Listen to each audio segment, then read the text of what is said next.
बिस्मिल्लाहिर्रहमानिर्रहीम, अस्सलाम वालेकुम। आज की हमारी जो वीडियो है वो खीरे की काश्त के बारे में होगी, लेकिन वीडियो के अंदर टेक्निकल बातें स्टार्ट करने से पहले मैं आपको खीरे की फसल दिखाना चाहता हूँ, क्योंकि ये वो क्रॉप है जिसकी फ्रूटिंग सबसे ज़्यादा होती है। तो बाकी बातें हम बाद में करेंगे। टनल की अंदर वाली साइड पे जाता हूँ ताकि आपको खीरा दिखा सकूँ और आपको मोटिवेट कर सकूँ कि ये क्रॉप आपको ज़रूर लगानी चाहिए। तो मेरे साथ आइए, हम टनल की अंदर वाली साइड पे चलते हैं ताकि खीरा आपको अच्छे तरीके से नज़र आए।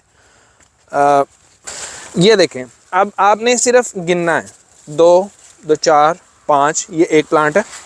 उसके बाद जिस भी प्लांट को आप देखेंगे उस पे खीरे खीरे आपको इंशाल्लाह नज़र आते चले जाएंगे। ये देखें, उसके बाद ये देखें, ये क्लियर आपको नज़र आ रहे होंगे। और ये जगह देखें, ठीक है, एक ही जगह पे 4, 4, 5, 5, 6, 6, किसी तरफ भी आप चले जाएं। यहाँ ये वाला प्लांट देख लें, ये पूरी लाइन जो सी है वो खीरों की तैयार है। ये आने वाले 1-2 दिन के अंदर अंदर इंशाल्लाह और बेहतर हो जाएगी। ये देखें, ये खीरे आपको नज़र आ रहे होंगे, ठीक है। ये देखें, ये सारे आप पूरी लाइन अगर चेक करेंगे तो पूरी लाइन जो सी है वो खीरों से भरी पड़ी है। ये देखें, ये गुच्छे के गुच्छे लगते हैं और इतना खीरा होता है कि बाज़ औक़ात आप सोचते हैं कि इतना मैं तोड़ूंगा तो लेके कहाँ जाऊँगा।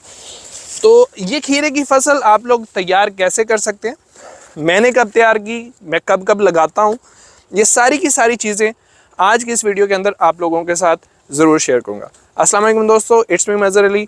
आप मेरे साथ हैं फार्म्स चैनल पे, मेरे साथ रहिएगा।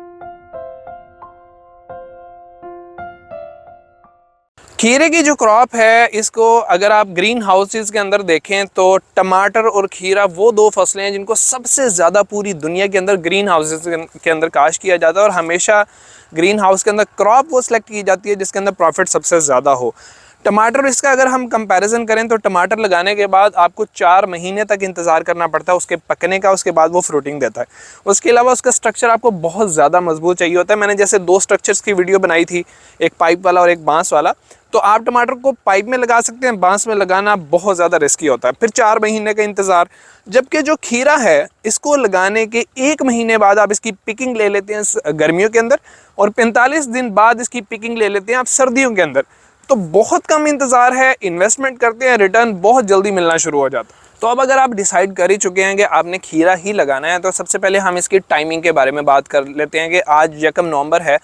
तो अगर इस वक्त सर्दियों का खीरा लगना स्टार्ट हो जाता है, अगर आप सर्दियों का खीरा लगाना चाहते हैं तो नवंबर और दिसंबर 10 जनवरी तक आपको टाइम होता है कि आप खीरे की सोइंग कर सकें।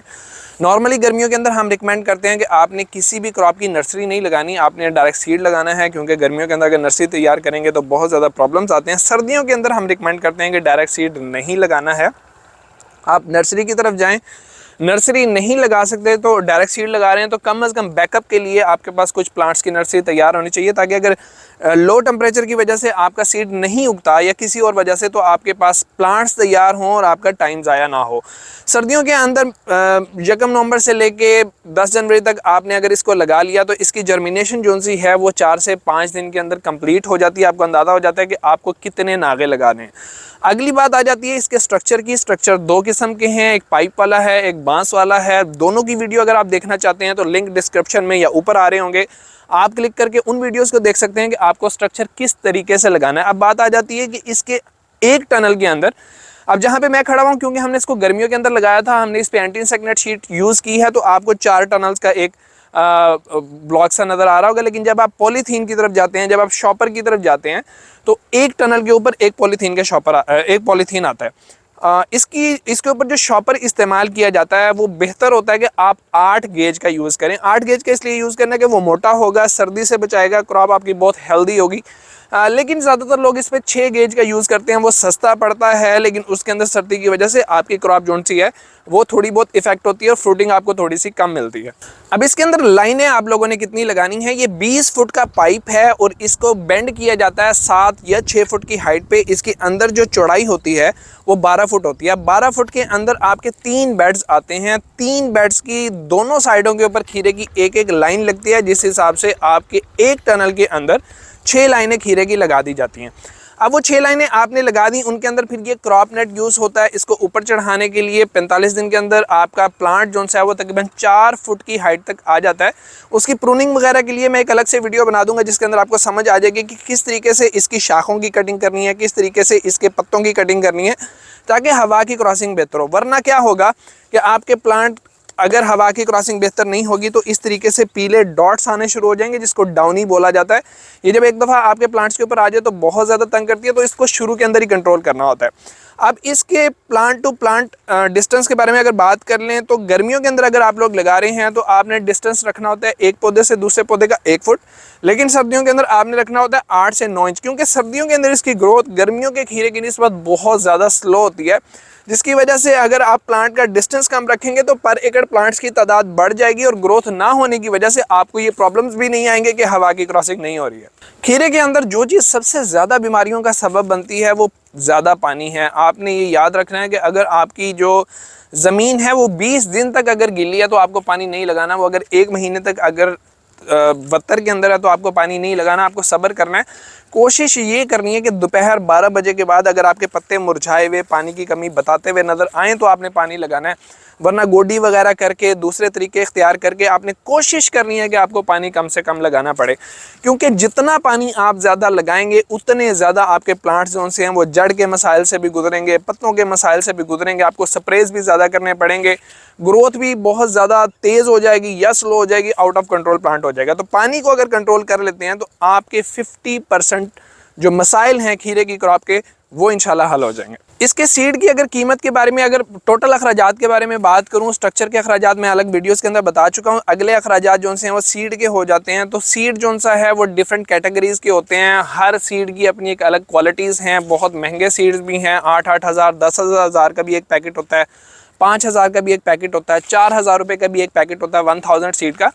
अगर आप एक एकड़ के अंदर अगर आपके 13 से 14 टनल्स हैं और हर टनल के अंदर आप 6 लाइनें लगा रहे हैं तो आप समझ लें कि 1000 सीड वाले 16 से 18 पैकेट आपके पर एकड़ लग जाएंगे। लेकिन अगर आप इसके अंदर 4 लाइनें लगा रहे हैं पर टनल तो आपके तकरीबन 13 से 14 के करीब पैकेट जो हैं पर एकड़ लग जाएंगे। तो फिर वैरायटी पे डिपेंड करता है कि महंगी वैरायटी लगा रहे हैं तो हो सकता है 1,25,000 का सीड लग जाएगा, थोड़ी सस्ती लगा रहे हैं तो 80-85 हज़ार रुपये का सीड पर एकड़ लग जाएगा। इसमें घबराना नहीं है, क्योंकि आप कहेंगे इतना महंगा बीज महंगा नहीं है, बीज की जो क्वांटिटी है, बीज की जो मिकदार है वो ज़्यादा आप लगा रहे हैं, जिसकी वजह से एक एकड़ के अंदर हम 3 एकड़ का बीज लगा रहे हैं, जिसकी वजह से आपका सीड आपको महंगा महसूस होता है। आपने अब बीज लगा लिया, उसके बाद आपका प्लांट ग्रोथ करना शुरू करेगा। तो शुरू के अंदर जितने भी, बल्कि बाद में भी, क्योंकि पानी कम लग रहे होते हैं, कोई भी पानी आपका खाद के बगैर हरगिज़ नहीं लगना चाहिए, क्योंकि हम पहले ही इसको कोशिश करेंगे कि पानी कम लगाएं। और ये फ्रूट बहुत ज़्यादा देता है, तो जितना ज़्यादा फ्रूट देता है उतनी ज़्यादा ज़रूरत होती है इसको न्यूट्रेंट्स की। तो अगर आपने कोई भी पानी खुराक के बगैर दे दिया तो आपका बहुत बड़ा लॉस हो जाएगा, ये अबॉर्शन करना शुरू कर देगा। जैसे अबॉर्शन क्या होता है कि ये खीरा है, इसकी टिप देखें, ये पीली होके सूखना शुरू हो जाएगी और ये खीरा जो है ये डेवलप नहीं होगा, इसको पौधा गिरा देगा।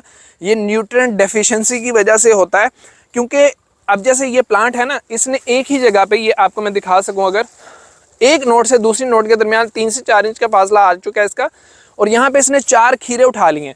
अब 4 खीरे अगर हर नोड के ऊपर हैं और एक प्लांट की जो नोड्स हैं वो तकरीबन कोई 20 से 25 हैं, तो 100 के करीब खीरा एक प्लांट के ऊपर लगा हुआ है। ऐसे में 100 खीरा तैयार करने के लिए उसको उसी हिसाब से न्यूट्रिएंट्स भी चाहिए, तो आपको इसकी खुराक का ख्याल हर हाल के अंदर रखना है।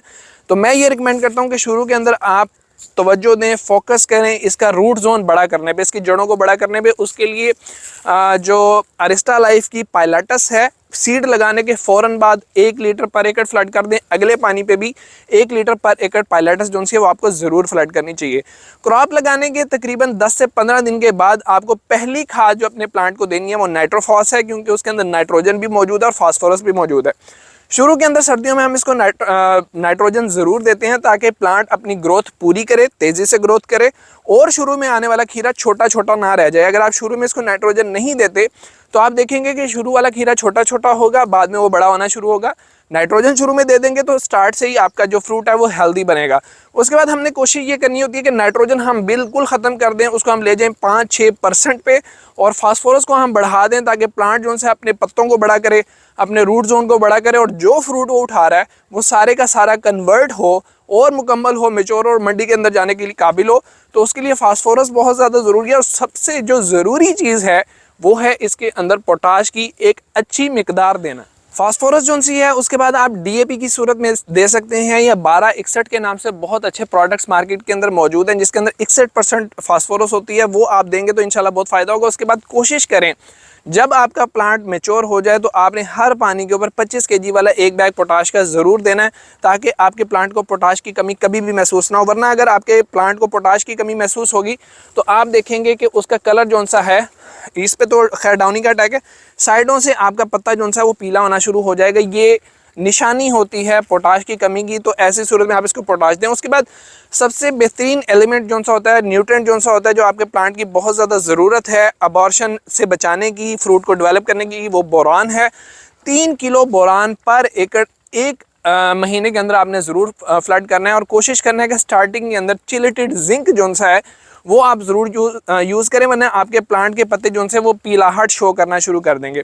ये वो चीज़ें हैं जिनकी अगर आप शुरू के अंदर ख्याल करेंगे और बाद में इनको हल्का हल्का मेंटेन रखेंगे तो इंशाल्लाह आपका जो खीरे का प्लॉट है वो देखने से ताल्लुक़ रखेगा। 1 एकड़ का जो खीरा है इसकी पिकिंग इतनी ज़्यादा होती है कि बाज़ औक़ात एक टाइम आता है कि 600 शॉपर 5 kg वाले पर एकड़ आपके निकल रहे होते हैं। और अगर आपको 100 रुपीज़ पर बैग भी रेट मिल रहा हो तो 60,000 रुपये हर तीसरे दिन आ रहे होते हैं। और अगर आपको वो 150 रुपये रेट मिल जाता है तो ये 90,000 1 लाख पे पहुंच जाता है। और बाज़ औक़ात इसका रेट 200 रुपये से भी ऊपर चला जाता है। ऐसे में 1,20,000 अगर आपको हर तीसरे दिन आ रहा है तो इससे बढ़ के इनकम पर एकड़ कौन सी चीज़ आपको दे सकती है।